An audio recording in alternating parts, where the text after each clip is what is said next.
2024 women's Asia cup కోసం BCCI భారత జట్టును ప్రకటించింది. ఈ జట్టుకు Harmanpreet Kaur captain, vice captain Smriti మందనాను ఎంపిక చేశారు. శ్రీలంక వేదికగా జరగనున్న టోర్నమెంట్ జూలై 19న స్టార్ట్ అయి జూలై 28న జరిగే ఫైనల్ మ్యాచ్ తో ముగియనుంది. మొత్తం ఈ ట్రోఫీలో India, Nepal, Pakistan, UAE, Bangladesh, Malaysia, Sri Lanka, Thailand తో కలిపి 8 జట్లు తలపడనున్నాయి. ఈ ట్రోఫీని మొత్తం 2 గ్రూపులుగా విడదీయగా గ్రూప్ ఏలో ఇండియా, నేపాల్, పాకిస్తాన్, యుఏఈ ఉండగా group below Bangladesh, Malaysia, Sri Lanka, Thailand జట్లు తలపడనున్నాయి.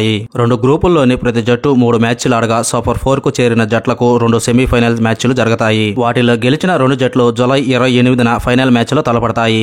హాయ్ క్రికెట్ లవర్స్, మన వీడియోస్ ని చూస్తున్నారు కానీ లైక్ చేయడం లేదు. ఈ వీడియో కానీ నచ్చితే ఒక లైక్ చేయడం మాత్రం మర్చిపోకండి. 15 మంది సభ్యులతో కూడిన భారత మహిళల జట్టు హార్మన్ ప్రీత్ కౌర్, స్మృతి మందన, షఫాలి వర్మ, దీప్తి శర్మ, జమీమా రోడ్రిక్స్, రిచా ఘోష్, ఉమా ఛత్రి, పూజా వస్త్రాకర్, అరుంధతి రెడ్డి, రేణుకా సింగ్ ఠాకూర్, దయాలన్, హేమలత, ఆశా శోభన, రాధా యాదవ్, ప్రియాంక పాటిల్, సజనా సజీవన్.